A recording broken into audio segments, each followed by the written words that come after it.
If you haven't been there, when we're through, go through the library downstairs and you'll see this lovely place that's created some years ago. You'll hear about it. And you'll see flags and banners of many nations proclaiming the word for peace in different languages. But to tell us a little bit about the flags that are there, I've asked Ferboris Pascares, a member of our board, to tell us about the flags that we have, and then we'll introduce our song that we'll sing. Thank you, Paul, and I'm going to talk a bit more about just the flags because Paul asked me to talk about the history of Peace Plaza. So really, the history of Peace Plaza is the history of a community that decided to do something about peace. You know, as we look at the world today, with all of the violence that's happening, and I can name them one by one, but I don't think I need to because all of you know. The question is, what can we do? What should we do? And such question was asked many years ago. Some of you who are old enough, like myself, to remember a movie by the name of The Day After. It was in 1983. It aired on November 20th of 1983, and it was about the destruction that can be brought onto the world because of nuclear war. And it had a deep impact on the Salem community and those folks who are peace activists. The following day, after the Day After movie, a group of concerned citizens got together and talked about what can be done and what can the community express its desire for peace. Shortly after, before the end of November that year, in 1983, Mayor Sue Harris, at the time, invited citizens of Salem to meet and address Salem's role in promoting peace. What I'm reading from is a documentary that Polly Hale wrote, and some of you know Polly, and you know the role that she played in the creation of Peace Plaza. She is only with us in spirit, but she left us this document that we can share about the history of Peace Plaza. That meeting gave birth to Salem Peace Project, under which several activities were pursued, including the Salem Peace Park. Collaborations continued between the city and the groups of concerned citizens led by Polly. On September 17, 1985, Peace Park project was officially recognized. By November of 1985, Peace Park was incorporated and the Board of Trustees met regularly. Board members at the time were Polly Hare, Dave Hunt, Mike Kopetsky, Albert Lund, Gary Pullman, Stan Shambling, Kate Thompson, and Emily Stewart. The cost for the Peace Park was estimated at $80,000, half of which was requested from the city. By April of 1986, 3 phases of the project were identified. Phase 1 included banners, and that's the banners that you see around the plaza, and an informational kiosk, which was intended to tell the story of Salem's peace-related involvements with its sister cities. Phase 2 was a decorative wall and flower beds containing plants native to our sister cities of Salem, India, and I don't exactly know how to pronounce this, but I think it's Växjö, Sweden, Simferopol, Russia, and Kawagoi, Japan. Phase 3 was maintenance of the area, namely the banners, the graphic displays within the kiosk, and the flower beds. On July 25, 1986, a young creative artist by the name of Deidre Carter Hendricks contributed the designs for peace banners. A cherry tree was received and planted by Kawagoi delegation. On March 18, 1987, Polly Hare announced the kickoff celebration for April 13, 1987 as a means of broadening support for Peace Plaza. And then following that, on March 20th, 2 days later, an announcement was made by Mayor Sue Miller, Polly Hare Board Chair, and Sandra Gangle that Peace Park has been renamed Peace Plaza.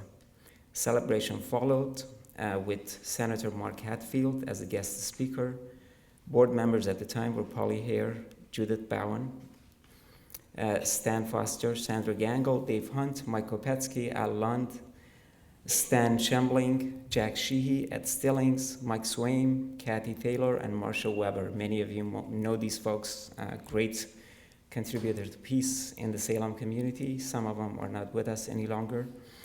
On September 21, 1987, luncheon was held for nationally acclaimed artist Elizabeth, who presented her design called Galaxies for Peace Plaza decorative wall, and that's all of the fused glass that now you see on the walls. During the first week of November of 1987, Mike Swain provided the first opportunity to the public to purchase plaques for the decorative wall by making his office available. The United Nations flag, which flew over the Peace Plaza for the first time, that occurred on October 10 of 1990. And just a pause, because Paul wanted me to mention this. There has been occasions where people have protested the flying of United Nations flag. Our perspective is, as we belong to our families, to our community, to our city, to our state, to our nation, we also belong to a broader community of people, and that is the community of the world, and the United Nations represents that broader community, so there is no conflict between the United Nations flag and the US flag, or the state flag. On August 28, 1993, a ribbon-cutting ceremony marked the dedication of the Windows of Peace, and you can see those on the back of the library, and there's some nice displays in there now.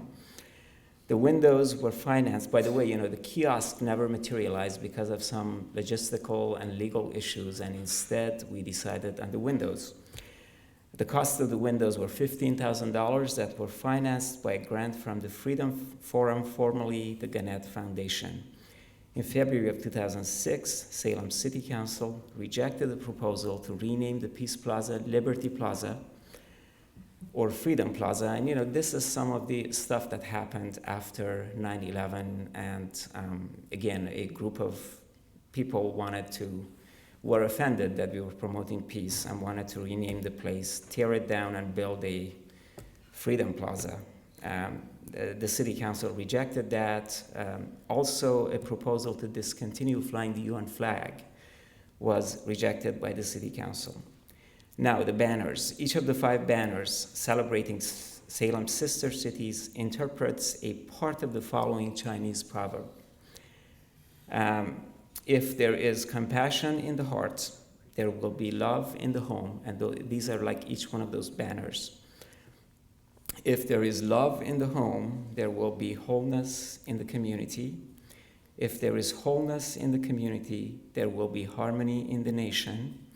And if there is harmony in the nation, there will be peace in the world. So, I think that the effort that started here in 1983 has resulted in Salem community, a partnership between the community and the city, public entity, to highlight the value of peace and the work of peace. It's pretty unique in the nation. I think it's the only plaza of its type, again, through that partnership. And as we move forward, we try to highlight those values that I just shared with you through those banners. Our relationship with our sister cities has not continued in the way that we would like to, although we are honored today to have a representative and a peacemaker, Professor Duell, with us today. We hope to rebuild some of those relationships, because it's really through the practice of those values that we can overcome what is happening in the world today. Thank you, Paul, for allowing me to share this. Sorry for it to be too long, but I think we do need to just pause a moment and thank those folks who worked so hard to make this special place in Salem possible.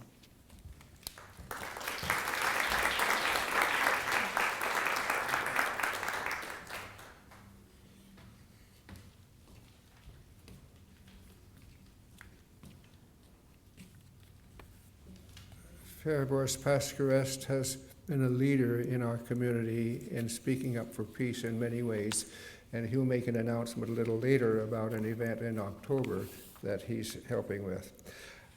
We are going to sing now, and I'm trusting that you brought your voices with you. And if you're a citizen of this country, you probably know by heart at least the first stanza of the hymn we're going to sing. Did you get a program? Did you find an insert there? And yeah, come up and help us sing, please. And Vanita is going to play the introduction, and then you will help us sing. I want you to stand closer to the microphone so they can hear your voice. All right. My country 'tis of thee.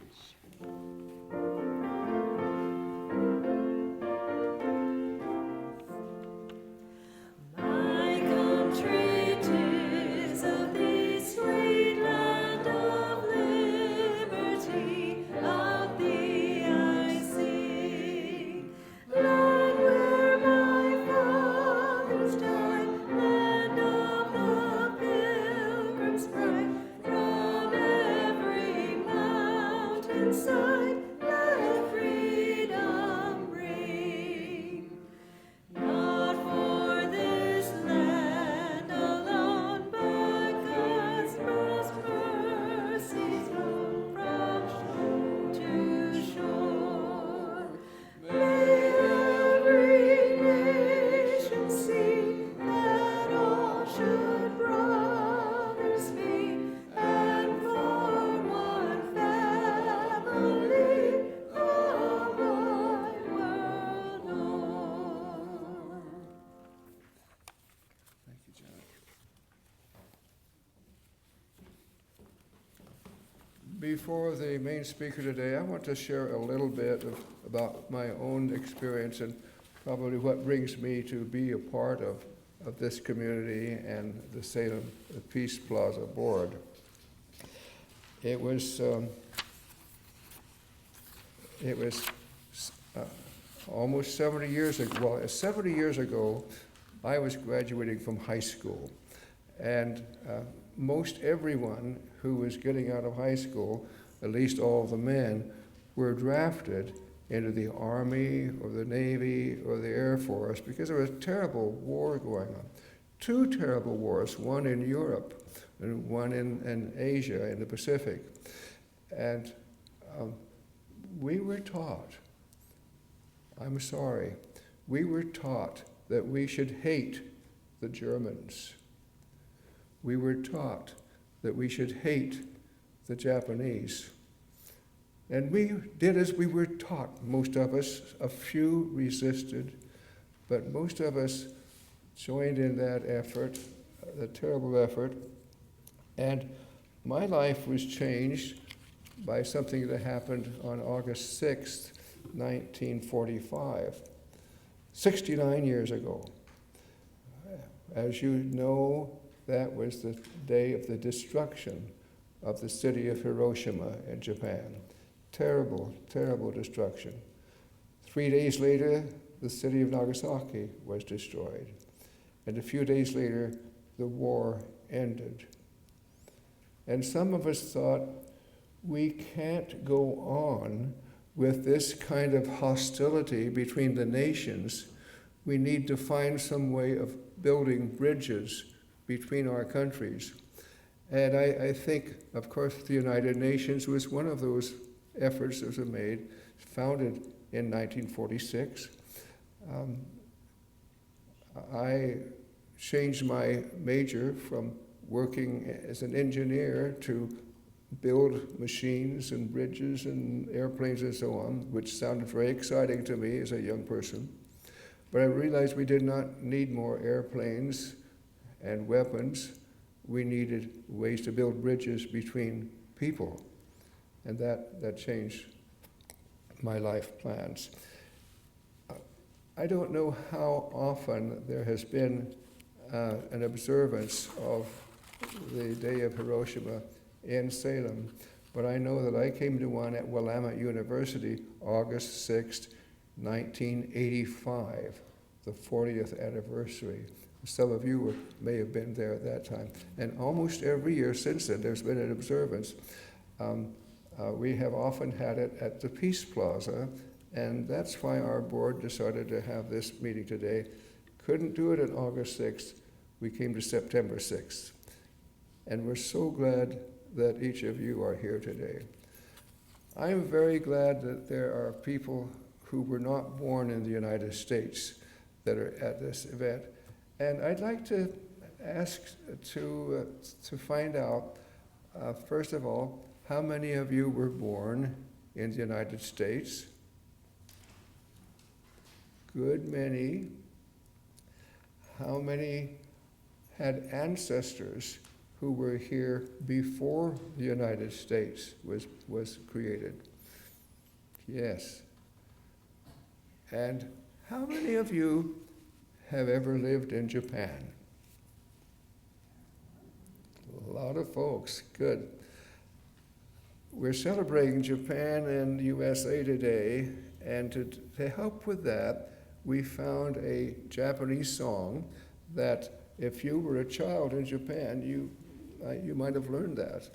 And Professor Duell let us know about this song, and I've asked Janet Carruthers, who's our song leader at Capitol Manor, where I live, to sing one stanza of that song. You'll find it in your program, and if you read Japanese, you can read it very clearly and understand the words we're singing. So I think she's going to sing one stanza and then ask for some help in singing the others. Is that right? Yeah. Okay.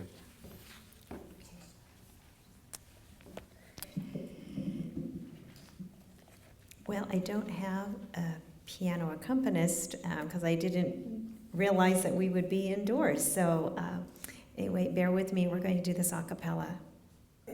So I will do the first verse, and then I'm going to, for those of you who might know this song, I'm going to invite you to come up and sing it with me. Usagi oishi kano yama, kobu natsurishi kano kawa, yume wa ima mo megurite,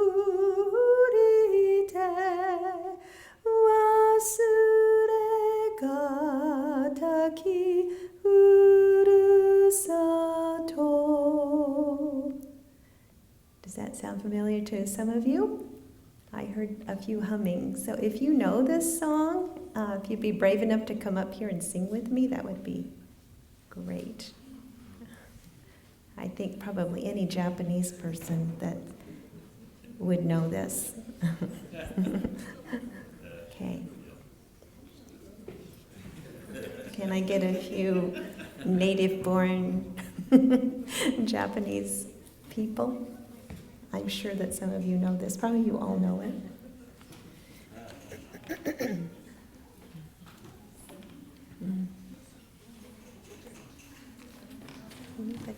Yeah.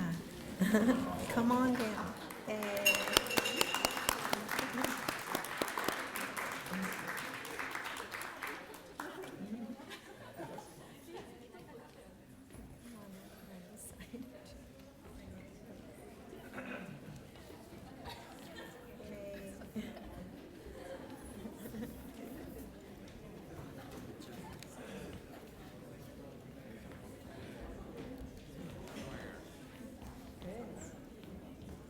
We'll have a nice choir up here. Okay. So I'll get us all started. The second verse. Ikani imasu chichi ha,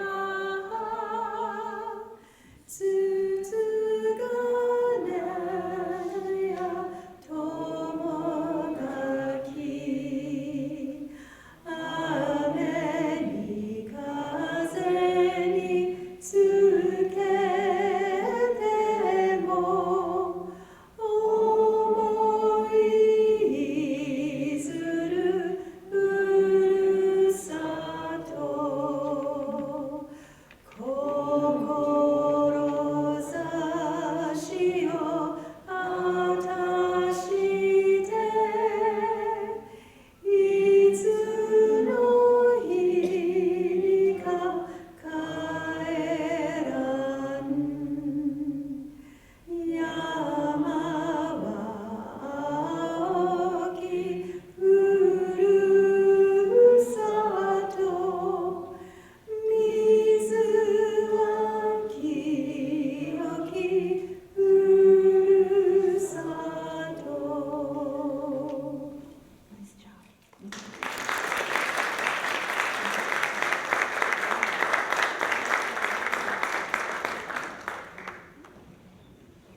like to tell you a little secret.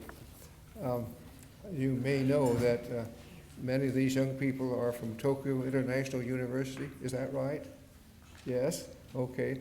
Well, there is a class that some of them are taking at TIU, and I think that if I were the teacher, I would give extra credit to anyone who came to this meeting today, and I would give double credit to anyone who sang the song. Thank you so much.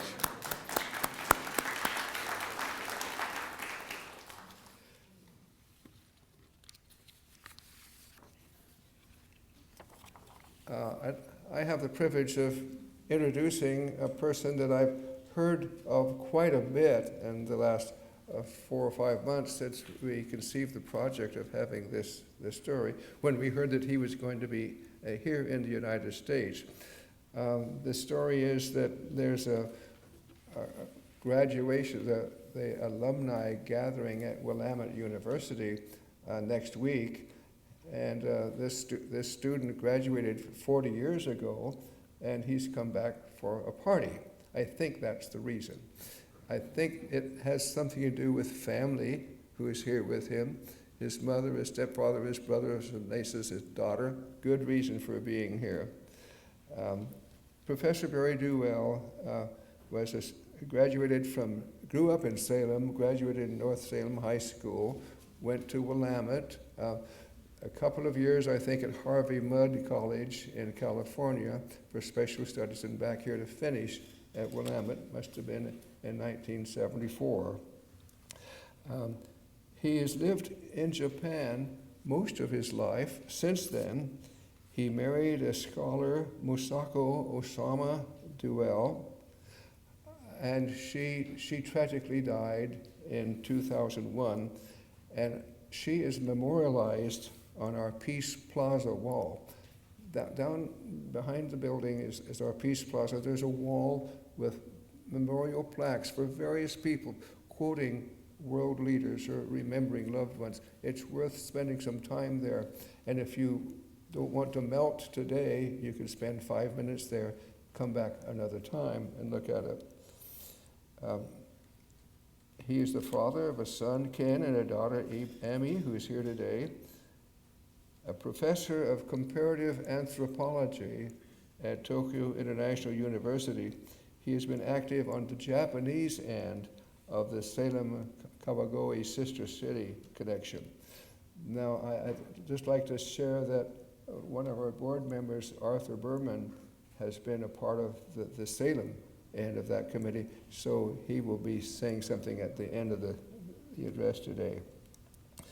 Are there other people here who've been a part of the Salem-Kawagoe Sister City connection? Are there other people who've been involved in that? Good, good. Thank you for coming. Well, we look forward to his address today on understanding relationships between Japan and the United States. Let's welcome Professor Barry Duell.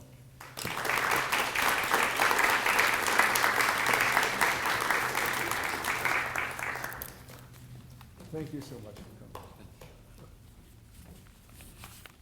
coming. Good afternoon. Konnichiwa. So I was a little worried coming here today if there would be anybody here. I attended a traditional story telling event in Japan called Rakugo. And the speaker mentioned at the beginning of one of his performances there was only one person in the audience. And then the person got up to go to the restroom. So he wondered, what should he do? Should he pretend nothing had happened and keep going, and then the only person there come back and miss the story? Or should he stop and wait? Or perhaps he should follow the fellow into the bathroom, continue the story. Well, anyway, so many of you are here today. Thank you for coming. I was referred to earlier as a peacemaker. My wife never quite described me that way. but I will continue nonetheless. Now, when do you suppose the first person from Salem visited Kawagoe?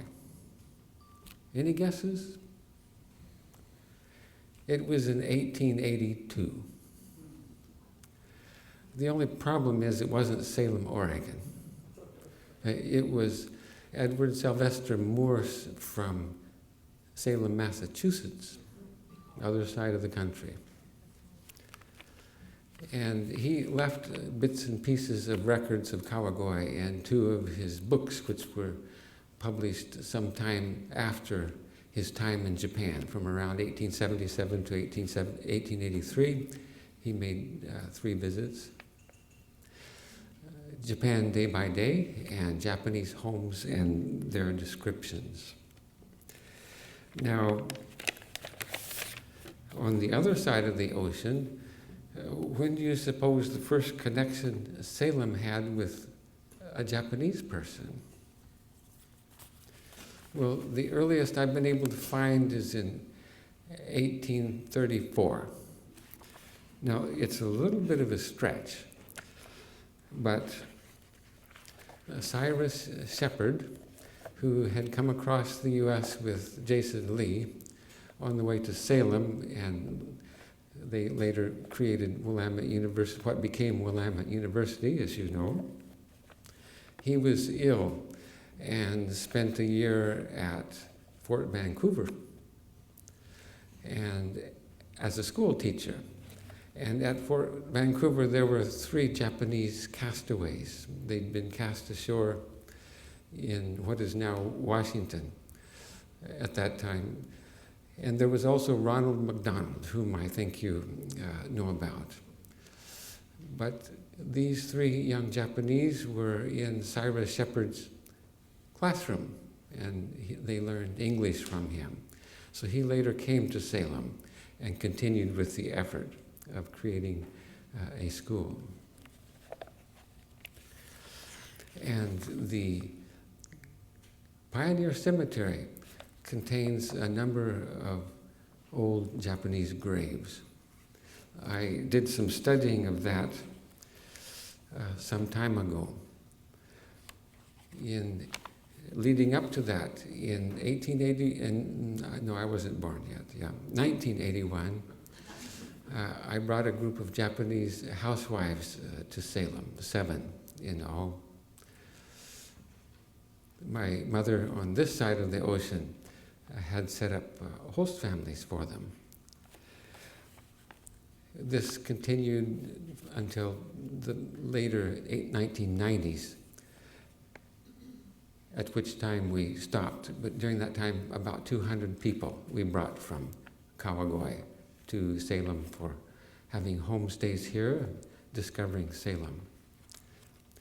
And I have created a record of those stays.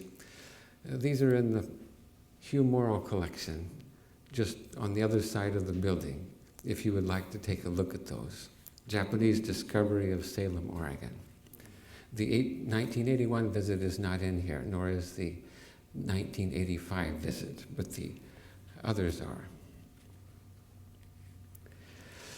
Tom Yoshkai, Georgette Yoshkai is here today, had helped me find out information about the graves and the culture of the people at the time.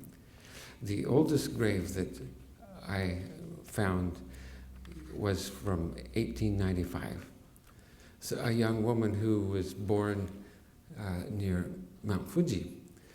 Now, how would you know from a grave where she was born? Well, the early graves had their Japanese addresses on them, where they were from, almost as a wish for their relatives or someone later to find them, so if their family at home did not know about what happened to them, it could be relayed to them. So I wrote letters requesting information to all the different addresses on the graves. The addresses have changed substantially, but with a little sleuthing, one can figure things out. So in this publication, I have pictures of all the graves. Some of them have been vandalized since, I'm sorry to say, and photos of people whose photos I could find. And this is taken in 1895 of Toyo Watanabe. And another woman, all we know her as is Tona Mary, plus a young boy. In the 1895 census, there were a few Japanese listed as having lived in Salem.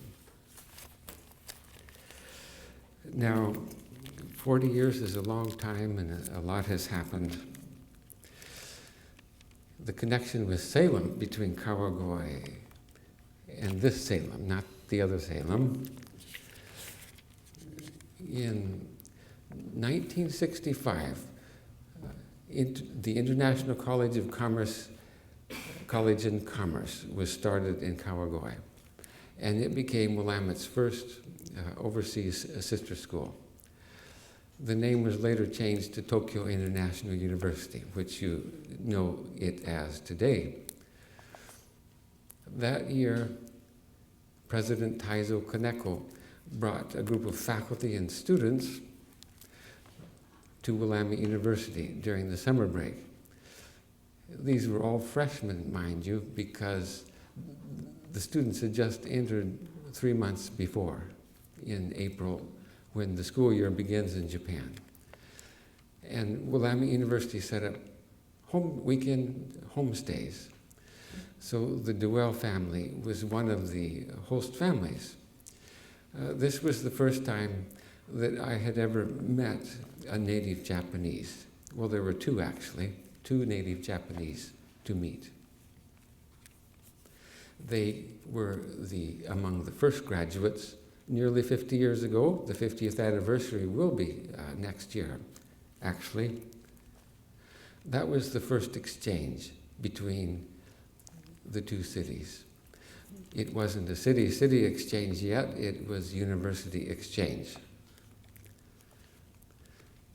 Then in 1973, when I was a student at Willamette, the university decided to send its first group of students to Kawagoe. So I was in that first group. University professors from Willamette had already made summer visits and taught intensive classes at ICC. But we were the first students. And we were also the first foreign students at ICC. TIU now has 700 or 800 students from overseas. Depending upon how you count them, the number changes, from nearly 30 countries, including the United States. So after I graduated, I returned to Kawagoe and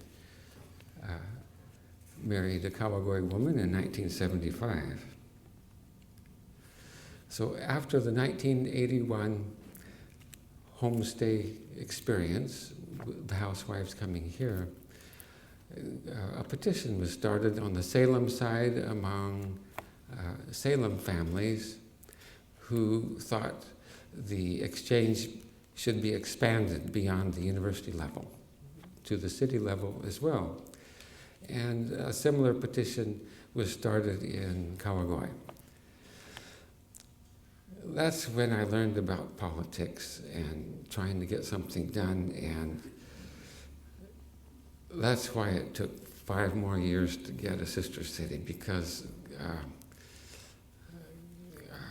I'm not good at politics, and the others who were trying to do this weren't either.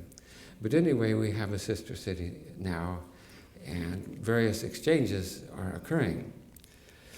Now, I am a graduate of North Salem High School, and my wife was teaching at that time in the 1980s at Kawagoe Commercial High School. That's now Kawagoe City High School. And as you may know, they continue to have a sister high school exchange. We were attempting to do what we could to encourage educational exchange. And Steve Chambers and his family came over in the 1980s. We introduced him. He was at North Salem High School as a teacher then. We introduced him to commercial high school and its principal. He saw classes and so forth. So the good people at both schools finally succeeded in setting that up. My wife led the first group of students with her principal, I believe in 1987. That would have been in September. And it continues today. The most recent exchange was in June when a group of North High students visited Kawagoe.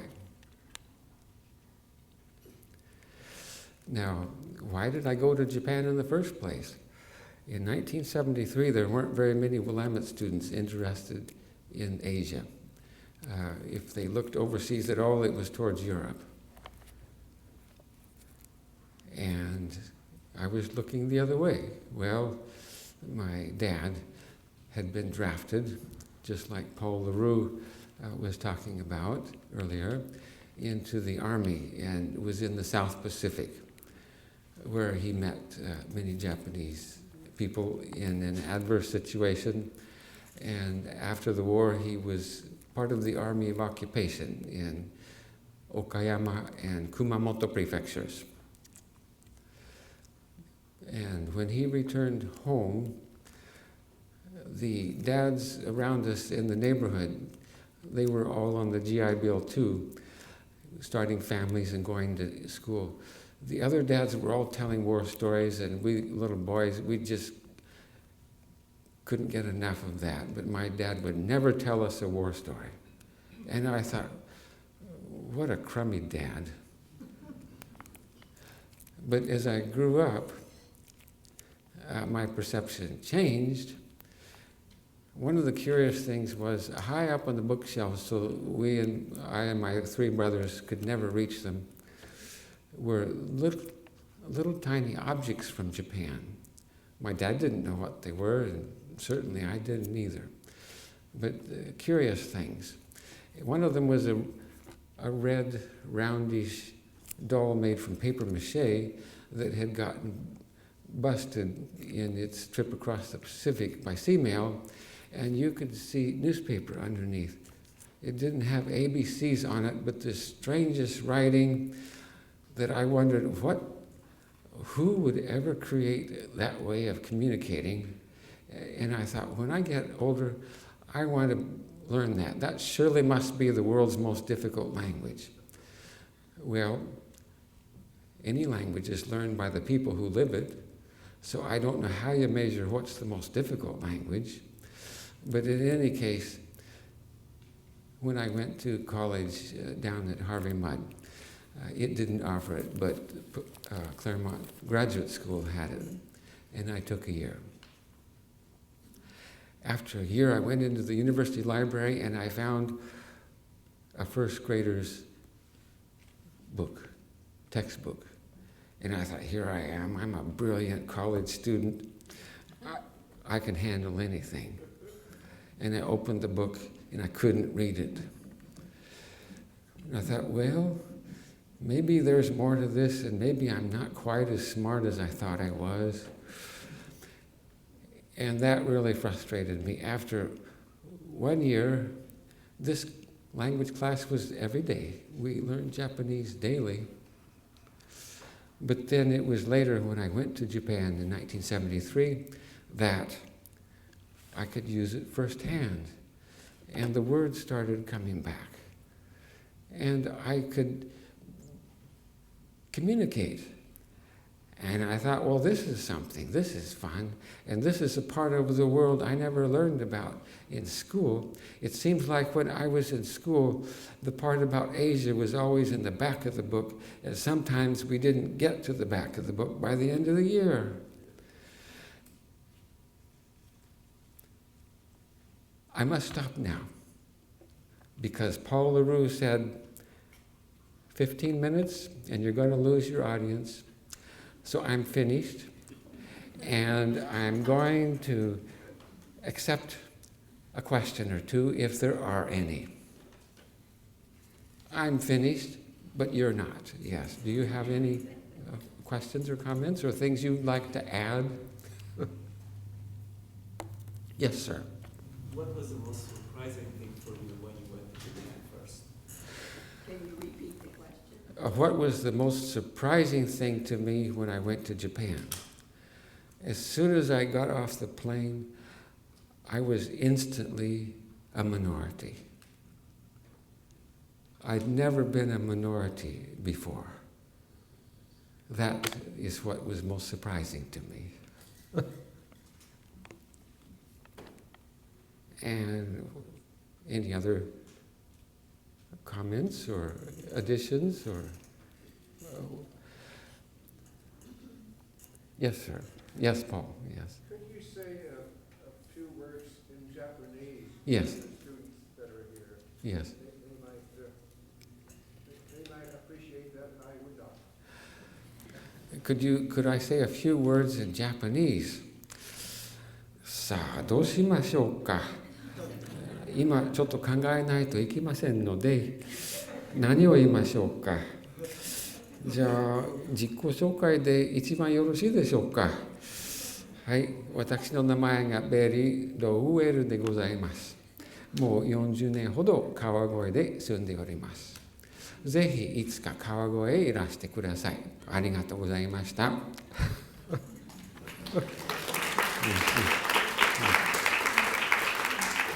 Yes, sir. Well, as someone who's been involved in observing relationships between Japan and the United States and living those relations over a long period of time, can you say something about how the mutual perceptions have changed from when perhaps the 70s when you first were experiencing and observing these things, Japanese perceptions of America, American perceptions of Japan? What has improved and what remains urgent to understand about each other? Well, I'm not very good at politics, but from a non-political point of view, we had classes in English at TIU at ICC in 1973, and one of the professors said about that matter, it's like looking through a telescope. Japan sees the U.S. through the magnifying end, and the U.S. sees Japan from, have you ever looked through the opposite end of a telescope? What you're looking at almost disappears.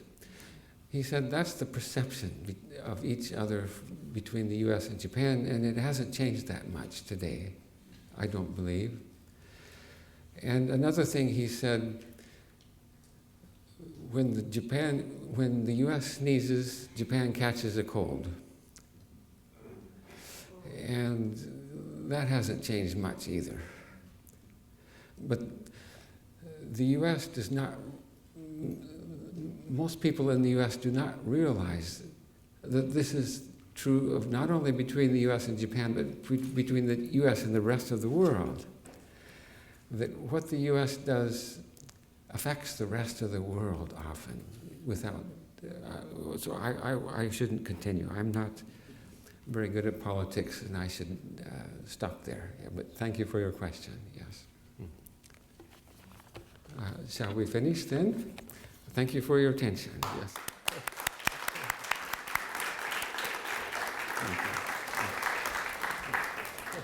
Thank you very much, Barry. We have a presentation to make to Barry. We have a plaque that will go on the wall that we've been speaking of, along with his wife as well. And the plaque will say, "For your long-time contribution to peace and understanding in the relationship between the United States and Japan, we honor your work in the Kaogoe-Salem Friendship Society, the International Citizens Board of Kaogoe. We also honor your research and work as a dedicated educator and teacher. We give you our blessings and thanks."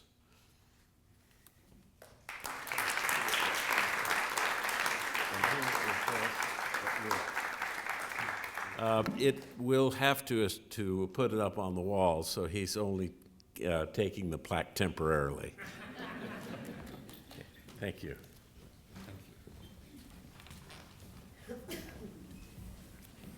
In a moment, we're going to sing one more song. First, I want to make a few announcements. In the hall, there are copies of this brochure about Peace Plaza, and I invite you to take that home with you and learn more about it. And there is an application for a membership, and if you'd like to become a member of Peace Plaza, we would like to have you do that. There is listed in the back of the program some future events. I thought it was there somewhere. It's in the inside. Coming events. September 21st is an International Day of Peace, proclaimed by the United Nations, trying to get all the people of the world to at least stop fighting for one day. Didn't work last year. Some of us just want to keep fighting, but we keep hoping and wishing and working toward that permanent day. The World Council of Churches calls it a day of prayer for peace.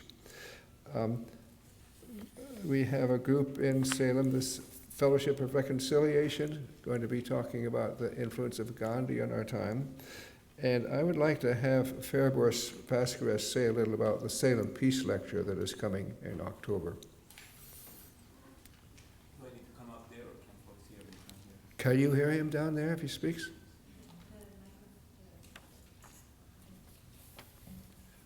I can't step up like that.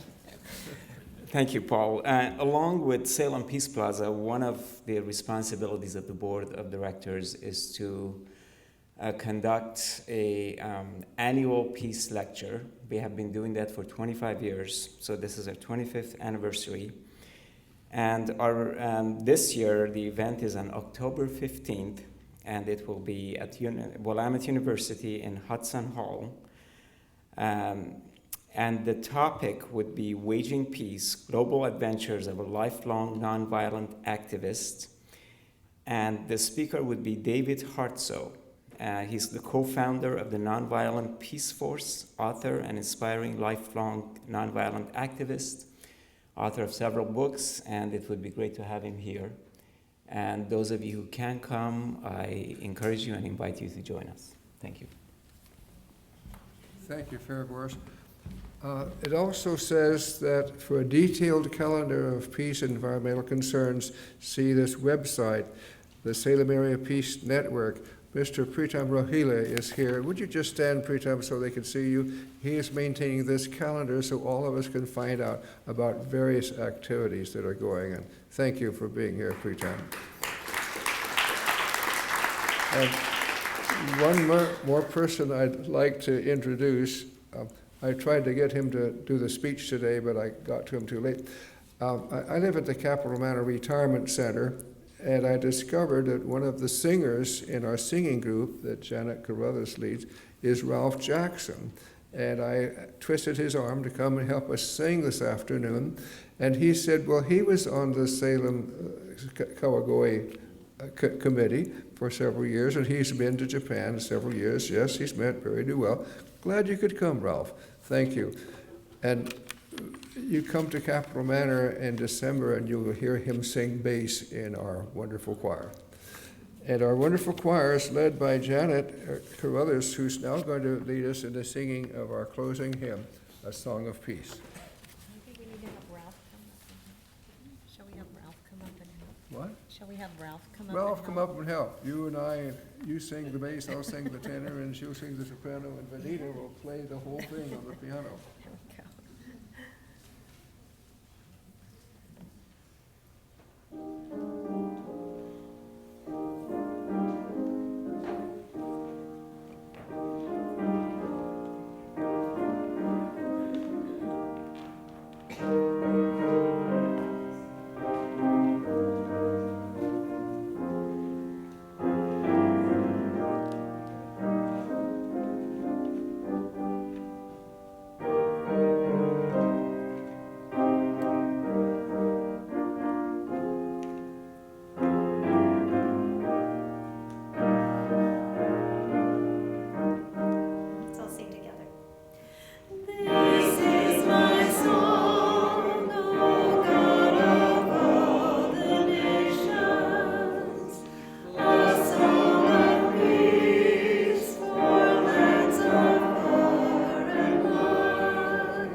Thank you all for coming.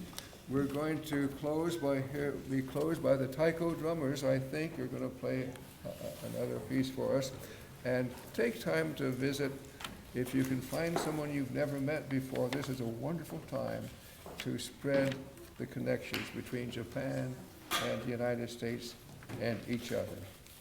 Thank you for coming.